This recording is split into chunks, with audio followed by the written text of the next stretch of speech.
Hello' everyone, আই hope আপোনালোক এটাই ভালে আছে আৰু নিশ্চয় পঢ়া শুনা কৰি আছে।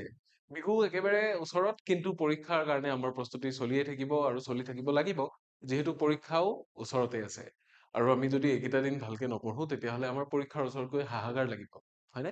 চ' আমি কণ্টিনিউ কৰি আছিলো আমাৰ ৰিভিজন ক্লাছেছখিনি। আই হোপ ইয়াৰে আগতে যিকেইটা ভিডিঅ' আপলোড হৈছে আপোনালোকে চাইছে, আৰু যদি নাই চোৱা কাইণ্ডলি চাই ল'ব বুলি মই আশা ৰাখিছো। ক'বলগীয়া সেইখিনিয়েই। তাৰ বাহিৰে আজিৰ যিটো পাৰ্ট, আজি পাৰ্ট 6 আমি লৈ আনিছো আপোনালোকৰ কাৰণে, আৰু এগেইন পাৰ্ট 6ত আছে কিছুমান ৰিডিং কম্প্ৰিহেনশ্যন। ইয়াতে আমি কি ধৰণে এপ্ৰ'চ কৰিলে ভাল বা কেনেকুৱাকে আমি চল্ভ কৰিব পাৰো কুৱেশ্যন আনচাৰ্ছ অকণমান, সেইটো বিষয়ে আলোচনা কৰিম, চিন্তা চৰ্চা কৰিম।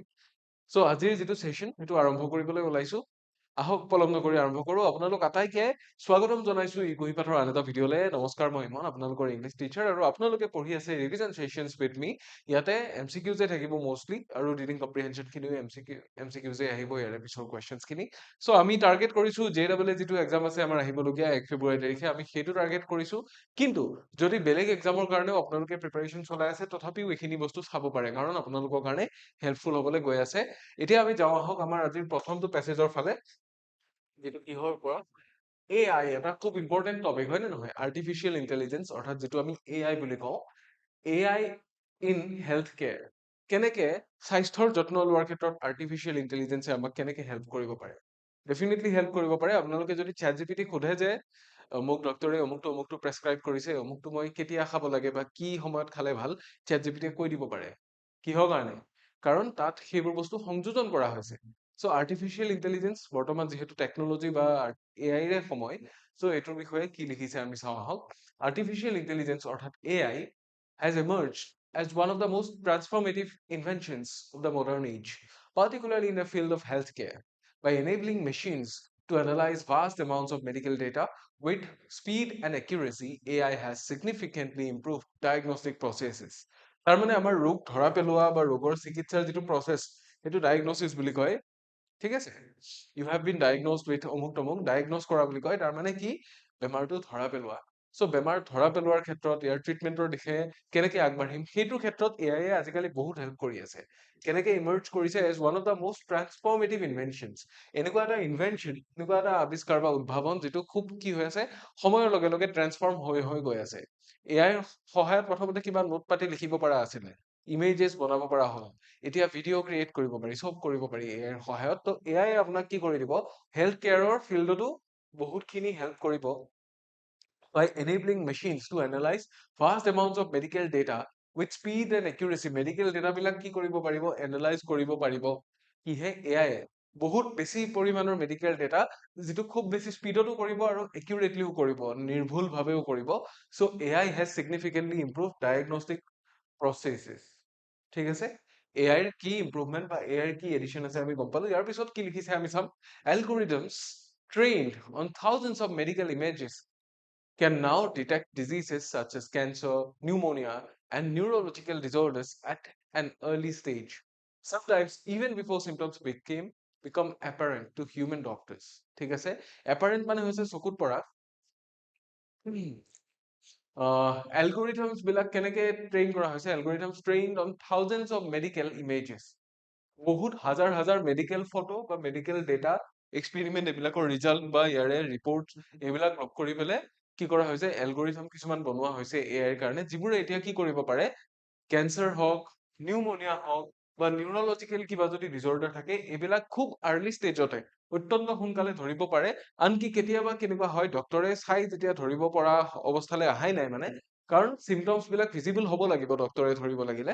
হিউমেন ডক্তৰে চাই ধৰিব পৰাতকেও আগতে বেমাৰ ডায়েগনজ কৰি দিব পাৰে আজিকালি। ঠিক আছে? চ' সেইটো কাৰণে AI টো এটা বহুত হেল্পফুল হৈছে ইয়াতে। So beyond diagnosis, AI is also revolutionizing treatment planning and patient management. AI টোৱে কি কৰি আছে, কেৱল ডায়েগনজ কৰাই নহয়, অলছো এই বস্তুটোলৈ আমূল পৰিৱৰ্তন আনিছে। ৰিভলিউচনাইজ মানে চেঞ্জ কৰা, নতুন চেঞ্জেছ আনা। কি হলে? ট্ৰিটমেণ্ট প্লেনিং, যে চিকিৎসা বিদ্যাটো কেনেকেনো প্লেন কৰা যাব, যে চিকিৎসা পদ্ধতিটো, এণ্ড পেচেণ্ট মেনেজমেণ্ট, আৰু ৰোগীসকলক কি ধৰণে মেনেজ কৰা যাব, কেতিয়া কোনজন ৰোগীক দৰৱ দিব লাগিব, কোনজন ৰোগীয়ে কোনটো সময়ত কি বস্তু খালে ভাল। তাৰমানে যিটো বস্তু খুব বেছি কাষ্টমাইজ হ'ব প্ৰতিজন ৰোগীৰ কাৰণে বেলেগ বেলেগকে। Predictive models help doctors determine the most effective treatment based on a patient's medical history, genetic profile, and lifestyle. So, patient এজনৰ যেতিয়া আজিকালি কি চাই ডক্তৰ এজনে ট্ৰিটমেণ্ট কৰাৰ আগতে পেচেণ্টজনৰ জেনেটিক্সটোও চাব কাৰণ তেখেতৰ জিনছত বা তেখেতৰ ফেমিলিত তেখেতৰ বেকগ্ৰাউণ্ড যিটো বেকগ্ৰাউণ্ডৰ পৰা আহে তেখেতৰ এনচেষ্টৰ সকলৰ কাৰোবাৰ যদি হাই বিপি আছিল বা ব্লাড চুগাৰ বেছি আছিল এইবিলাক বস্তু আজিকালি খুব ইয়াতে ডিটাৰমিন কৰে ঠিক আছে চ' প্ৰেডিক্টিভ মডেলছ বিলাকে হেল্প কৰে ডক্তৰক চবতকে বেছি খুব ইফেক্টিভ এটা ৱেইট ট্ৰিটমেণ্ট আগবঢ়াবৰ কাৰণে সেইবোৰ যিবোৰৰ দ্বাৰা কি কৰা যায় medical history genetic profile and lifestyle গোটেইখিনি বস্তু এনালাইজ কৰা যায় আৰু তাৰে ওপৰত বেছ কৰি পেলাই যিখিনি ডেটা আছে সেইখিনি লগত মিলি যোৱাকে সেইখিনিৰ লগত ৰেজেম্বল হোৱাকে ট্ৰিটমেণ্টটো কৰা যায় গতিকে স্পেচিফিক হয় আৰু খুব পেচেণ্ট অৰিয়েণ্টেড হয় ঠিক আছে তাৰে পিছত কি লিখিছে In hospitals, AI-powered systems are used to monitor patients in real time, alerting medical staff to potential complications before they become critical.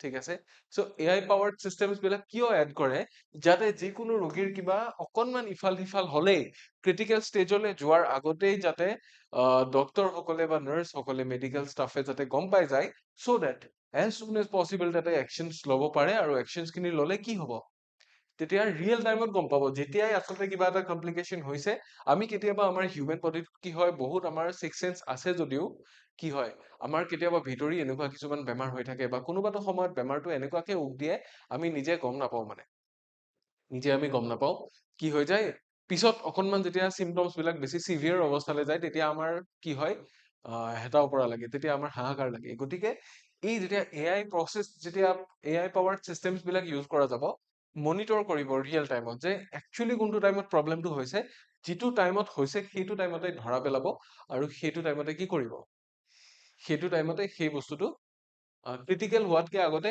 সেই বস্তুটো সলিউশনৰ ফালে আনিব so this proactive approach not only saves lives but also reduces the burden on healthcare professionals so আগতে কি আছিল যিবোৰ healthcare professionals মানে মানুহৰ স্বাস্থ্যৰ যত্নৰ পক্ষে যিসকল পেছাদাৰী লোক আছে লাগিলে ডক্তৰ হওক বা নাৰ্ছ সকল হওক সো আগতে তেওঁলোকৰ ওপৰত কি আছিল বহুত বেছি প্ৰেছাৰ আছিল কিহৰ কাৰণে এই প্ৰেছাৰটো কিয় আছিল কাৰণ তেওঁলোকৰ ওপৰত বহুত বেছি ৰিস্ক আছিল যে তেওঁলোকে যদি অকণমান ইফাল সিফাল কৰে পেশেন্ট কি হৈ যাব পাৰে টাটা বাই বাই হৈ যাব পাৰে গতিকে আৰু সেইবোৰক লৈ কি হ'ব পাৰে বহুত গণ্ডগোল হ'ব পাৰে কেছ হ'ব পাৰে মুখৰদমা চলিব পাৰে নতুবা আন কিবা কিবি মাৰপিট গণ্ডগোল এইবিলাক বস্তু হ'ব পাৰে ডেফিনেটলি হয় নহয় গতিকে সেই বস্তুটোৰ কথাকে ইয়াতে কোৱা হৈছে so' however the integration of AI into health care is not without challenges এতিয়া এইবোৰ বাৰু আমি বুজি পালো যে ভাল চাইডটো বহুতখিনি আছে বাট যিটো ইণ্টিগ্ৰেট কৰা হ'ল মানে ইনক্লুড কৰা হ'ল যে AI আনি পেলাই আমাৰ যেতিয়া হেল্থ কেয়াৰ চিষ্টেমৰ মাজত ইনক্লুড কৰি দিয়া হ'ল কিছুমান চেলেঞ্জেছ বা প্ৰত্যাহ্বান নহা নহয় সেইটোকে কৈছে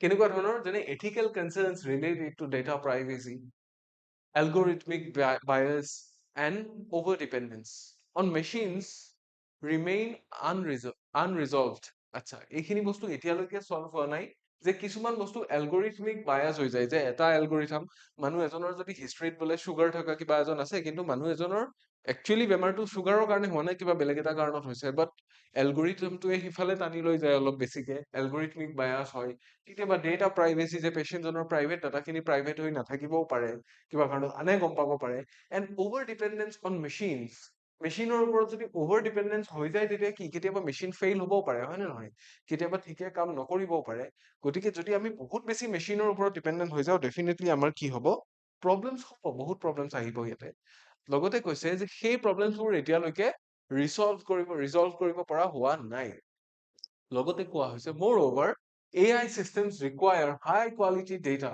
to function accurately যে AI functions বিলাকক কি লাগে AI যিবোৰ চিষ্টেম আছে আপুনি অকণমান যদি কিবা ডেটা প্ৰভাইড কৰিছে নহ'ব তাৰমানে আপোনাৰ জেনেটিক হিষ্ট্ৰী দিব লাগিলে কি লাগিব অকল পেচেণ্টজনৰ বা দেউতাকৰ দিলে নহ'ব পেচেণ্টৰ দেউতাকৰ মাকৰ দেউতাকৰ পূৰ্বপুৰুষসকলৰ মাকৰ পূৰ্বপুৰুষসকলৰ চবৰে ডেটা লাগিব তেতিয়াহে জেনেটিক যদি কিবা ডিজৰ্ডাৰ আছে তেতিয়াহে ডিটেক্ট কৰিব পাৰিব বুজিছে কাৰণ চব জেনেটিক ডিজৰ্ডাৰটো দেউতাকৰ পৰা নাহিবও পাৰে হয় নহয় আকৌ চব জেনেটিক ডিজৰ্ডাৰ মাকৰ পৰা নাহিবও পাৰে চ' মাকৰো নাথাকিব পাৰে বেমাৰটো হয়তো মাকৰ দেউতাকৰহে আছিলে তেনেকুৱাও হ'ব পাৰে হয়তো দেউতাকৰ মাকৰহে আছিল তেনেকুৱাও হ'ব পাৰে চ' কি লাগে আমাৰ যেতিয়া AI ৰ ওপৰত বেছ কৰি আমি যেতিয়া কিবা বস্তু এটা সাৰ্ভে এটা কৰিবলগীয়া হৈ যায়, AI আপোনাক ইমান নিখুঁতকে বস্তু দিব লাগিলে ডেটা বহুত বেছি লাগা হৈ যায় তাতে। চ' ইমান বেছি ডেটা কালেক্ট কৰাটো কি নহয়, কোনোবাটো সময়ত পচিবল নহয়।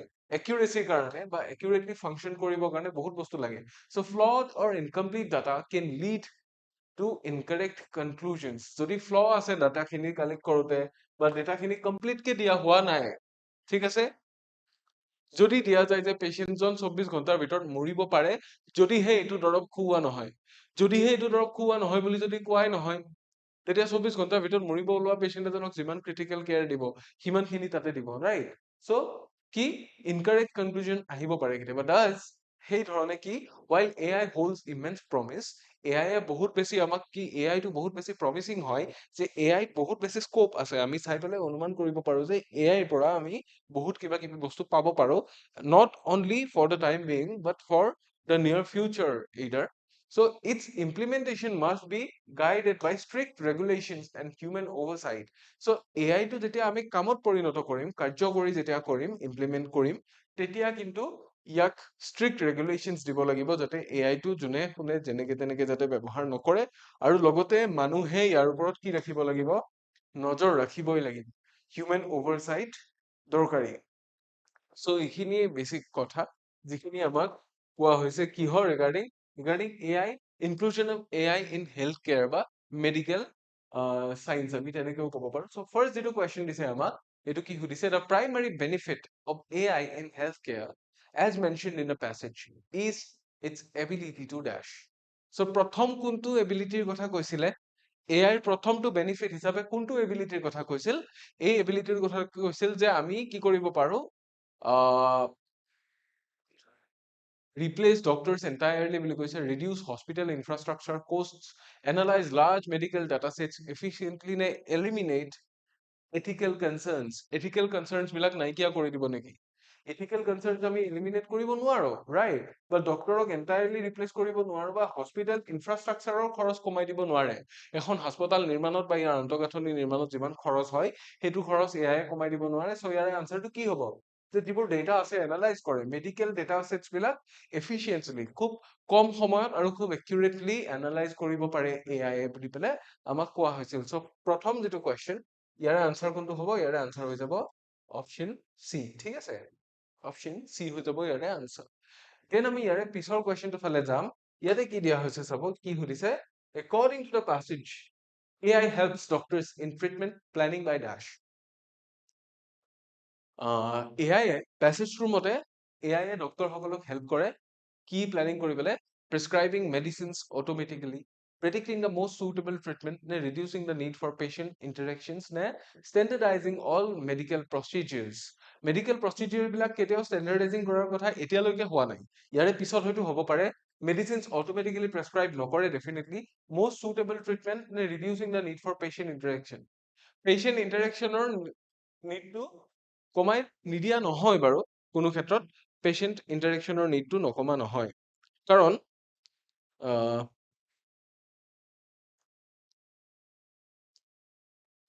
পেচেণ্টৰ লগত আমি ইণ্টাৰেক্ট হয়তো কমকে কৰিলেও হয়, কিন্তু পেচেণ্টৰ লগত ইণ্টাৰেকশ্যনটো আল্টিমেটলি চলি থাকিব। চ' আমি কোনটো চুজ কৰিম, এইটো চুজ কৰিম, প্ৰেডিক্টিং দ্য most suitable treatment। তাৰমানে most suitable এইটো কাৰণে কাষ্টমাইজড বুলি যে মই কৈছিলো যে পেচেণ্টজনৰ লগত ইণ্টাৰেক্ট কৰিবই লাগিব, যে আপোনাৰ কি হৈছে, ক'ত বিষাইছে, ক'ত দুখ পাইছে, কওকচোন কেনেকুৱা হৈছে, থিয় হ'ব নোৱাৰে, খোজ কাঢ়িব নোৱাৰে, কি সমস্যা, ৰাইট? কিন্তু কিহৰ কাৰণে হৈছে সেইটো ডিটাৰমাইন কৰিবৰ কাৰণে বা most একিউৰেটলি আমি যেতিয়া ট্ৰিটমেণ্ট কৰিব বিচাৰিম, তেতিয়া AI এ এনালাইজ কৰা কিছুমান ডেটাবেছৰ সহায় ল'বলগীয়া হয়, বা সেইবোৰে সেই সহায়খিনি ল'ব পাৰিলে আমি বেছি এফিচিয়েণ্টলি কি কৰিব পাৰো, ট্ৰিটমেণ্ট কৰিব পাৰো। প্ৰেডিক্টিং দ্য most suitable treatment, যে তেখেতৰ কাৰণে, এই ৰোগীজনৰ কাৰণে, বিকজ তেখেতৰ চুগাৰ আছে, এইটো টেবলেট খাব নোৱাৰিব। চ' যদি আকৌ কিবা বেলেগ বেমাৰ আছিলে, ব্লাড প্ৰেছাৰ হাই আছে, তেতিয়াহ'লে বেছি ছডিয়াম কণ্টেইন কৰা হেৰি খাব নোৱাৰিব, তেনেকুৱা কিছুমান বস্তু থাকেতো। গতিকে সেই বস্তুখিনি কি কৰিব, প্ৰেডিক্ট কৰিব পৰা যাব। চ' দেট ইজ নাম্বাৰ 2। দেন আমি যাম নাম্বাৰ 3 ৰ ফালে। ইয়াতে কি সুধিছে চাব, what does the phrase proactive approach most nearly mean in the passage?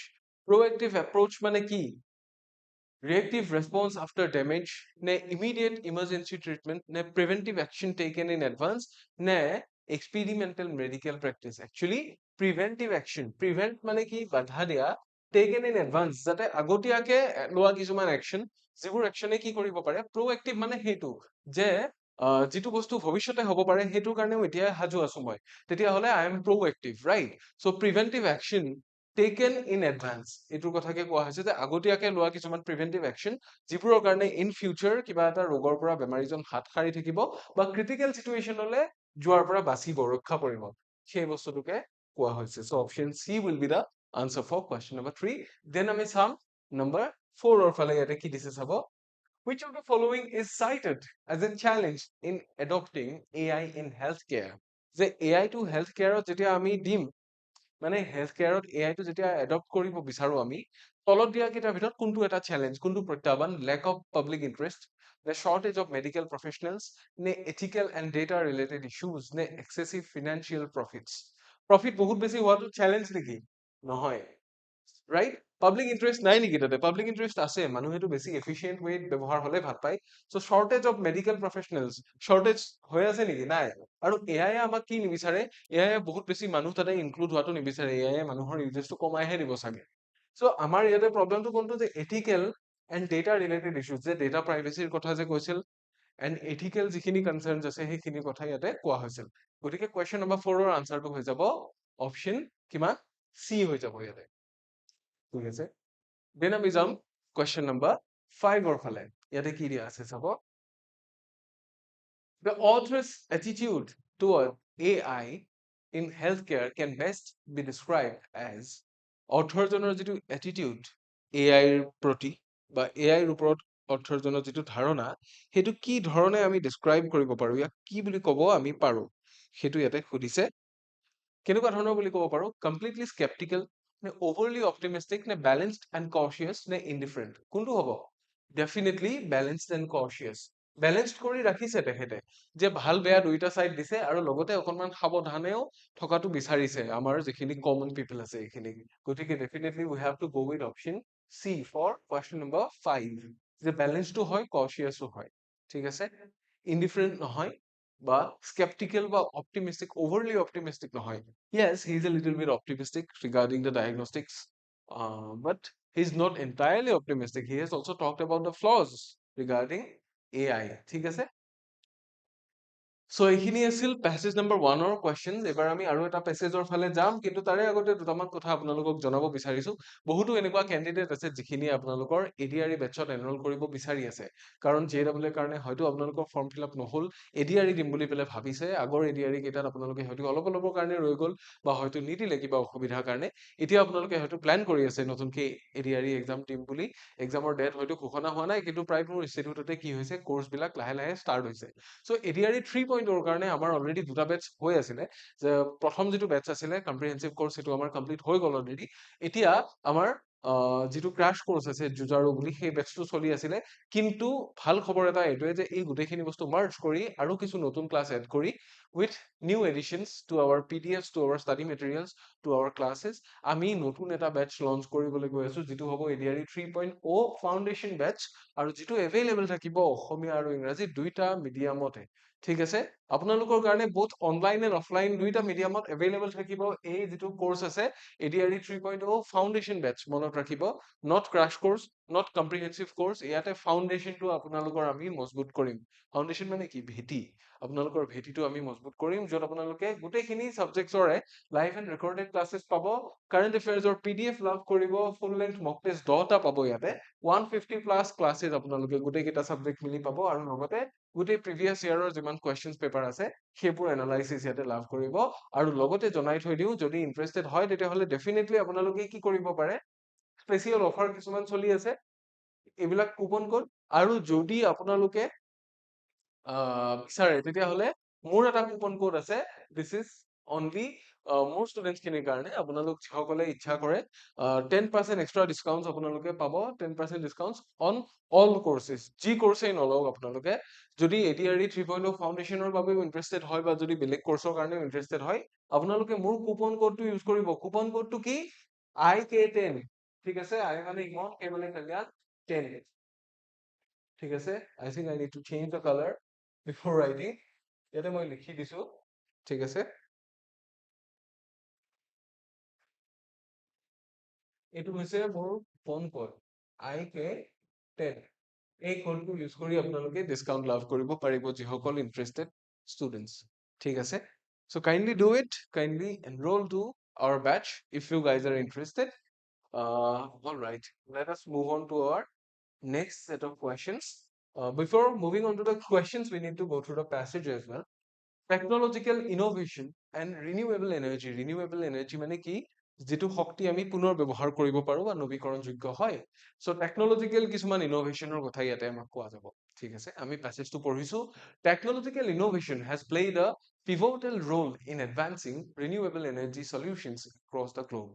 Inventions such as high efficiency solar panels, advanced wind turbines, and smart energy grids have transformed renewable energy from a supplementary source into a viable alternative to fossil fuels. Fossil fuels মানে কি জীৱাশ্ম ইন্ধনবোৰ ঠিক আছে fossil মানে হৈছে জীৱাশ্ম যিবোৰ জীৱবোৰ মৰি পেলাই হৈ যোৱা কিছুমান বস্তু সাৰ টাইপ হৈ যায় যে তাৰ পৰা কি কৰিব পাৰি ইন্ধন হিচাপে কিছুমান পাব পাৰো আমি সো সেইবোৰৰ এটা সাবস্টিটিউট বা সেইবোৰৰ এটা অল্টাৰনেটিভ হ'ব পাৰে কেতিয়া ৰিনিউৱেবল এনাৰ্জি সোৰ্স বিলাক গতিকে আজিকালি কি হৈ গৈছে টেকনলজিয়ে কি কৰিছে আমাক এটা ডাঙৰ ৰোল প্লে কৰি আছে in advancing renewable energy solutions across the globe আমাক ৰিনিউৱেবল এনাৰ্জি সলিউশন লাগে হয় নে নহয় আমি সদায় কাৰেন্টে যে পাই থাকিম তেনেকুৱা নহয় সদায় যে পেট্ৰল ডিজেল বা খাৰুৱা তেল আমি সদায় পাম তেনেকুৱা কোনো কথা ভৰসা কৰিব আমি নোৱাৰো গতিকে আমাক এনেকুৱা সোৰ্স লাগে যিখিনি সোৰ্স কি আনলিমিটেড বা আমি ব্যৱহাৰ কৰিলেও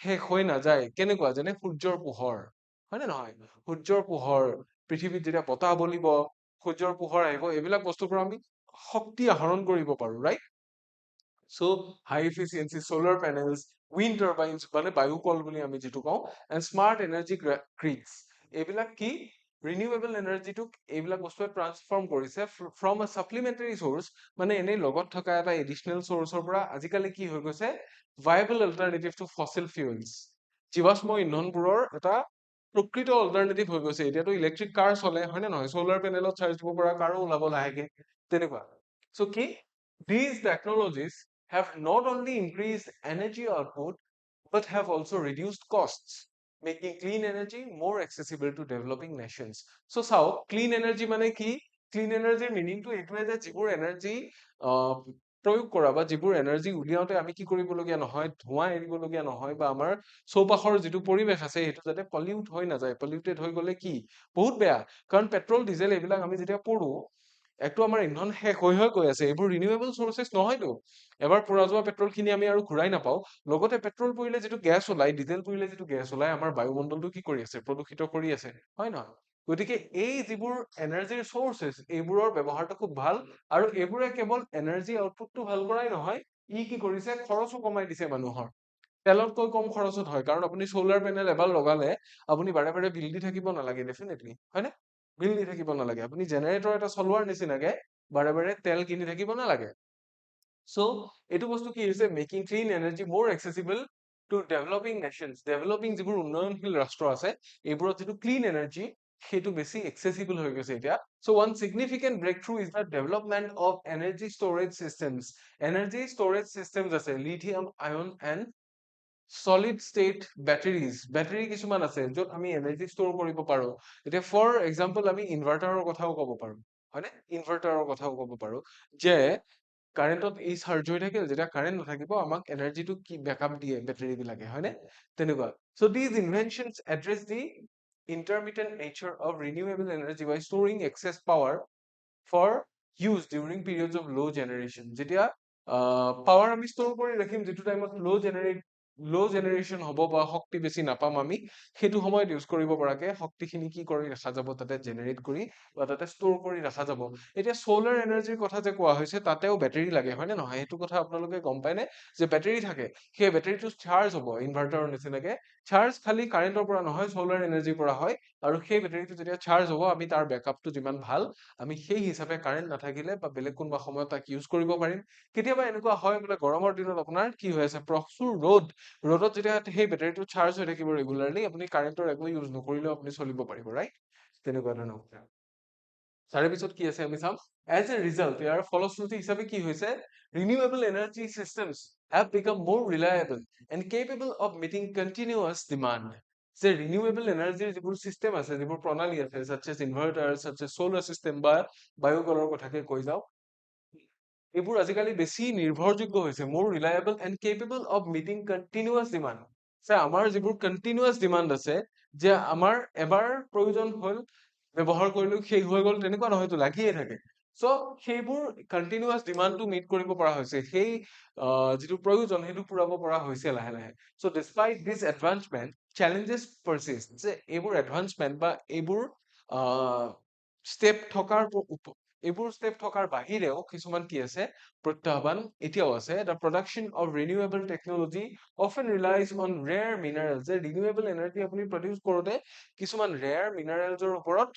ডিপেণ্ড কৰিবলগীয়া হৈ যায় গতিকে সিমান বেছি প্ৰডাকশ্যন নহয় বা প্ৰডাকশ্যন কষ্টটো হাই হৈ যায় right the extraction of which can harm the environment আকৌ সেইবোৰ বস্তু এক্সট্ৰাক্ট কৰোঁতে কিন্তু সেই ধৰণেও কিন্তু এনভাইৰনমেণ্টৰ হাৰ্ম হ'ব পাৰে চান্সেছ আছে গতিকে বহুতখিনি কি হয় কিছু ক্ষেত্ৰত অলপ ৰিস্কিও হয় এডিশনেলি transitioning from conventional energy systems requires massive infrastructural investment and political will যে এতিয়া এটা কথা transitioning from the conventional energy systems conventional যিবোৰ এনাৰ্জি চিষ্টেমছ আছিল লেটছ চে মই ট্ৰেইনৰ কথাকে ক'লো ট্ৰেইন এতিয়া কি হৈছে কাৰেণ্টতো চলে আগতে কি আছিল কয়লা চ' এতিয়া যদি আমি চব ট্ৰেইন কাৰেণ্টত চলাবলৈ লওঁ তেতিয়া আমাৰ কি হ'ব কিছুমান এনেকুৱাতো ইঞ্জিন আছে যিবোৰ অনলি কয়লাত চলিছিল হয় নে নহয় চ' সেইবোৰ কমপ্লিটলি আমি বাদ দিব লাগিব কিছুমানটো আমাৰ এনেকুৱা জেগা আছে য'ত এতিয়াও কাৰেণ্টৰ তেনেকুৱা কানেকশ্যন নাই যে আমি ট্ৰেইন চলাব পাৰিম চ' সেইবোৰত আকৌ নতুনকে ইনভেষ্ট কৰিব লাগিল চ' এইবোৰত কি লাগিব ইনফ্ৰাষ্ট্ৰাকচাৰেল বহুত ডাঙৰ ইনভেষ্টমেণ্ট লাগিব এণ্ড পলিটিকেলি আমাৰ পাৱাৰত থকা মানুহখিনি ইণ্টাৰেষ্টেড হ'ব লাগিব যে ইমান এটা ৰিস্ক লৈ আমি সেইখিনি ৰিফাণ্ড পাম নে নাপাম ইয়াৰ পৰা যে সিমানখিনি আমাৰ ৰিটাৰ্ণ আহিব নে নাহিব যে আমি এটা ইমান ডাঙৰ ৰিস্ক ল'বলৈ গৈছো চ' তেখেতসকলৰ বাবে এইটো বস্তু কনভিনচিঙো হ'ব লাগিব অকল উইল থাকিলেই নহ'ব চ' therefore while technology has provided powerful tools for sustainable energy long-term success depends on responsible innovation and global cooperation গতিকে আমাক যদিও সাস্টেইনেবল এনাৰ্জিৰ কিছুমান চ'ৰ্চ দিছে টেকনলজিয়ে তথাপিও লং টাৰ্মত এই বস্তুটো দীৰ্ঘকালীনভাৱে এই বস্তুটো সফল হয় নে নহয় সেইটো কিহৰ ওপৰত নিৰ্ভৰ কৰিব যে ৰেছপন্সিবল ইনোভেশ্যন আমাৰ ইনোভেশ্যন বিলাক যিবোৰ নতুন নতুন উদ্ভাৱন সেইবোৰ ৰেছপন্সিবল হ'ব লাগিব যে প্ৰকৃতিক আমি হাৰ্ম নকৰাকে চলাব পাৰিছো নে নাই অকল বায়ুৰ সহায়ত কৰিব পাৰিছো নে নাই অকল পানীৰ সহায়ত কৰিব পাৰিছো নে নাই বা পানী আমি প্ৰদূষণ কৰিছো নেকি বায়ু প্ৰদূষণ কৰিছো নেকি বা প্ৰকৃতিত থকা কিবা ইম্পৰ্টেণ্ট মিনাৰেল আমি নাইকিয়া কৰিছো নেকি সেইবোৰ বস্তু চাব লাগিব সেইটোকে ৰেছপন্সিবল ইনোভেশ্যন বুলি কোৱা হৈছে এণ্ড গ্ল'বেল কোঅপাৰেশ্যন যে ইখন ৰাষ্ট্ৰই সিখনক হেল্প কৰি যাব লাগিব বোলে আমাৰ ইয়াতে বেছিকে পায় চ' আমি বেছিকে প্ৰডাকশ্যন কৰি বেলেগক অলপ কম দামত বিক্ৰী কৰি আছো বিক্ৰী কৰোঁতে কি হৈছে আমাৰো প্ৰফিট হৈছে আৰু বাকীখিনি অলপ কমত পোৱা মাত্ৰে তেওঁলোকৰো অলপ হেল্প হৈছে ৰাইট তেনেকুৱা ধৰণৰ কথা থাকিব চ' এইখিনিকে ইয়াতে কোৱা হৈছে এইবাৰ আমি চিধা এমচিকিউজ খিনিৰ ফালে যাম প্ৰথম যিটো কুৱেশ্যন ইয়াৰে 6 নম্বৰ এই কাৰণে কাৰণ ইয়াৰে আগৰ পেছেজটোত আমি 5 নম্বৰলৈকে কৰিছো চ' আপোনালোকৰ এক্সামতো এনেকুৱাই হ'ব ঠিক আছে এক্সামতো এনেকুৱাই হ'ব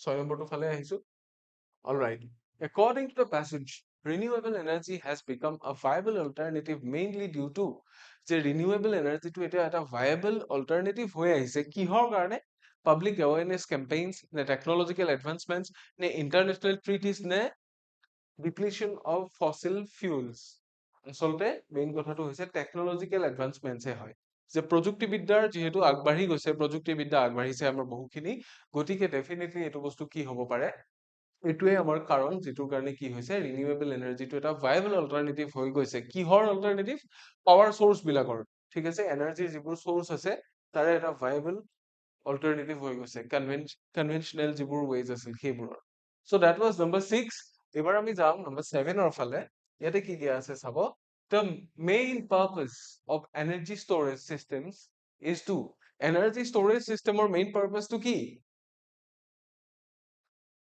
increase fossil fuel reserves নে reduce electricity prices নে solve the problem of energy intermittency নে replace power plant replace কৰাৰো কোনো প্ল্যান নাই কিন্তু যিটো energy intermittency সেই বস্তুটো তাৰে প্ৰব্লেমটো সলভ কৰাটো হয়, ঠিক আছে।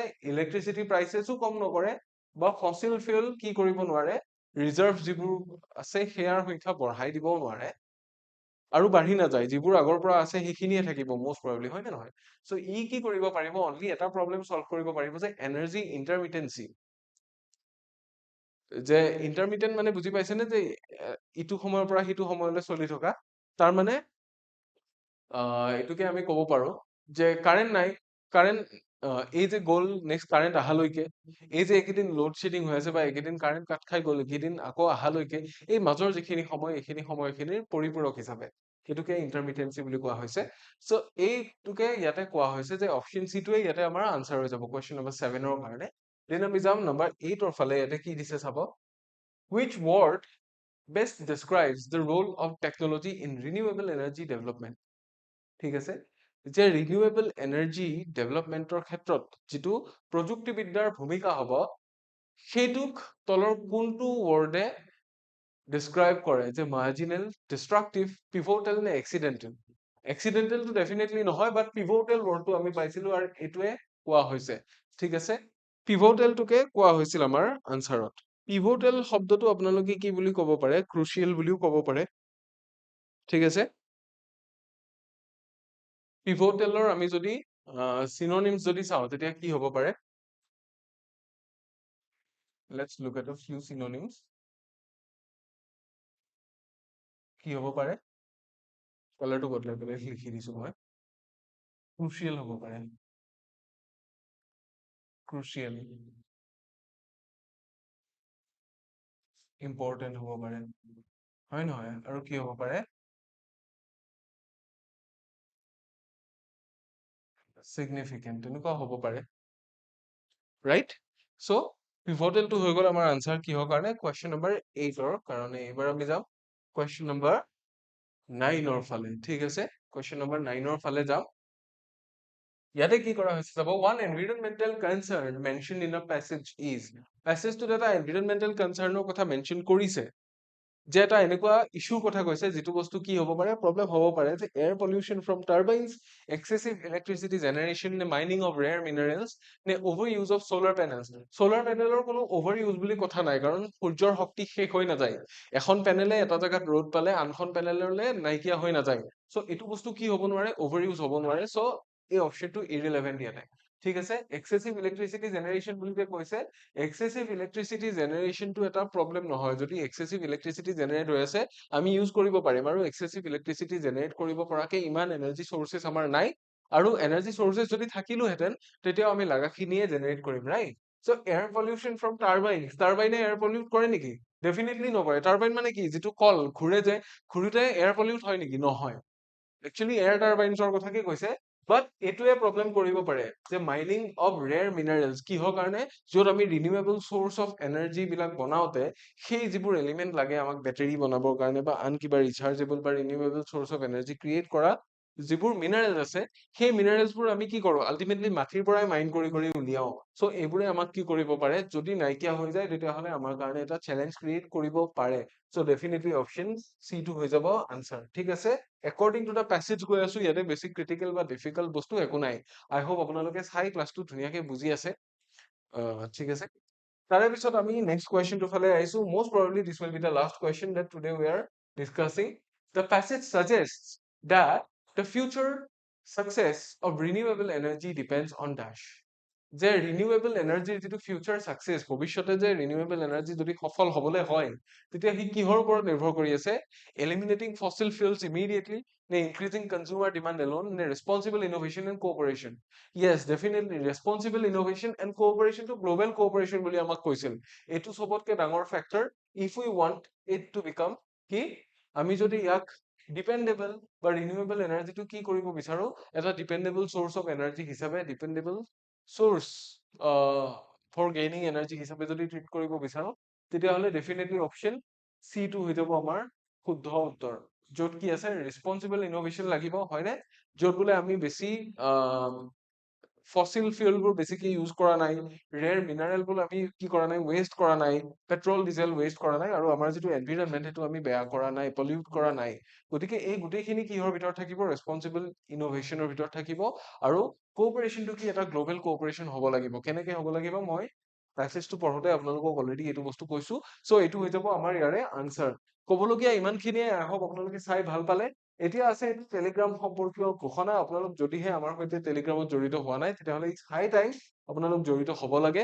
আৰু মই কৈ থৈছো আপোনালোকক, শুনক, যদি পৰীক্ষা ৰিলেটেড কিবা কথা আছে, আমাৰ কোৰ্চ ৰিলেটেড কিবা, আমাৰ কোৰ্চবোৰৰ ক্লাছবোৰৰ লিংক পোৱা নাই, PDF পোৱা নাই, তেনেকুৱা যিকোনো ইছ্যু থাকিলে আপোনালোকে আমাৰ টেলিগ্ৰাম চেনেলটো জইন কৰিব পাৰে, য'ত অলৰেডি 27,000তকৈ বেছি ষ্টুডেণ্ট জড়িত হৈ আছে। আৰু এইটো চেনেল জইন কৰি আপোনালোকে আমাৰ ফালৰ পৰা ক্লাছেছ, নোটছ, মক টেষ্ট, কোৰ্চেছ এইবিলাকৰ বাহিৰেও আৰু কিছু বস্তু বেনিফিট হিচাপে পাব পাৰে, যাৰ ভিতৰত ডেইলি নিউজ পেপাৰ থাকিব, কাৰেণ্ট এফেয়াৰ্ছৰ PDF থাকিব, আৰু যিবোৰ জব নটিফিকেশ্যনছ থাকে বা জব ইণ্টাৰভিউ বা এক্সামিনেশ্যনৰ ডেট যেতিয়া ৰিলিজ হয়, এই গোটেইবোৰৰ নটিফিকেশ্যনছ ইয়াতে পাব। চ' কুহিপাত যিটো টেলিগ্ৰাম চেনেল আছে, ডেফিনেটলি জইন কৰিব। এই চেনেলটোৰ কাৰণে QR কোডটো স্কেন কৰিব পাৰে, অথবা নামটোৰেও চাৰ্চ কৰিব পাৰে। আৰু লগতে জনাই দিছো, মোৰ ইউটিউব ক্লাছেছখিনি আপোনালোক যিসকলে এনজয় কৰি আছে, ভাল পাই আছে, আপোনালোকৰ কাৰণে স্ক্ৰীনৰ সোঁফালে এটা পিংক আৰু পাৰ্পল শ্বেড থকা QR দেখিবলৈ পাইছে। এইটো মোৰ নিজা টেলিগ্ৰাম চেনেলটোৰ QR কোড, যিটোৰ নাম হৈছে ইমন ছাৰ টিচেছ। আৰু ইয়াতে জইন কৰি আপোনালোকে মোৰ ইউটিউব ক্লাছেছখিনিৰ লিংক আৰু লগতে PDF ধুনীয়াকে লাভ কৰিব পাৰে। চ' ক'বলগীয়া আমাৰ ইমানখিনিয়ে আছিল আজিলৈকে। আই হোপ আপোনালোকৰ পঢ়া শুনা ধুনীয়াকে চলি থাকিব। আজি ক্লাছটো যদি চাই ভাল পালে ডেফিনেটলি শ্বেয়াৰ কৰিব, আৰু যদি প্ৰথমবাৰৰ কাৰণে আমাৰ চেনেলটো চাইছে, ডেফিনেটলি ছাবস্ক্ৰাইব কৰি বেল আইকনটো দবাই দিব, যাতে আমি নেক্সট যেতিয়া ক্লাছ আপলোড কৰোঁ, আপোনালোকে নটিফিকেশ্যন এটা পাই যায় আপোনালোকৰ ওপৰৰ পেনেলখন। ঠিক আছে, চ' ক'বলগীয়া ইমানখিনি আছিল। আজিলৈ ইয়াতে এৰিম। ইয়াৰে পিছৰ ক্লাছত পুনৰ লগ পাম। পুনৰ আপোনালোক আটাইলে ভোগালীৰ শুভেচ্ছা, আৰু আটাইয়ে ভালে কুশলে থাকক, পঢ়া শুনা কৰি থাকক। Until next time, take care.